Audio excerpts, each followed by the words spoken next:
ناظرین، نہ صرف اس مسجد کی جو تاریخی اہمیت ہم نے آپ کو بتائی ہے وہ ہی تاریخی اہمیت عوامل نہیں ہے، ایک اور بات بھی ہے جو یہاں پہ انتظامیہ میں موجود مجاہد صاحب بتائیں گے، اور وہ کیا اہمیت ہے وہ خود ہی ان کے منہ سے سن لیجئے۔ بتائیے گا مجاہد بھائی، آپ ہمیں کیا بتا رہے تھے کہ اس کی ایک جو خاص اہمیت ہے وہ کیا ہے؟ السلام علیکم ورحمۃ اللہ وبرکاتہ۔ سر یہ جو مسجد ہے نا، یہ لاہور میں سب سے پرانی 500 سال پرانی مسجد ہے، یہ تاریخی مسجد ہے۔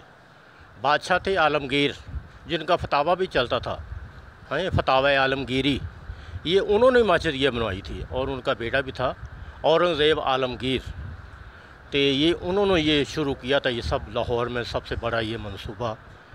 تو لوگ یہاں پر آتے ہیں، الحمدللہ نماز بھی پڑھتے ہیں، سب کچھ چلتا ہے یہاں پہ، تو دین کے حساب سے بہت اچھا ہے۔ یہ لاہور میں سب سے پہلا یہ جو اسلام کا یہ گڑھ تھا، بڑے بڑے بزرگوں جنہوں وہ بھی یہاں پہ اپنے وہ تعلیم حاصل کیا اور سب کچھ الحمدللہ ابھی میرے بھی۔ ناظرین کے لیے بتا دیجئے کون سی جگہ ہے جہاں یہ ٹکسالی گیٹ ہے جی، یہ ٹکسالی گیٹ جو پہلا گیٹ لاہور کا ٹکسالی گیٹ، پھر وہ لاہور میں وہ دوسرے دروازے بھی شروع ہوتے ہیں۔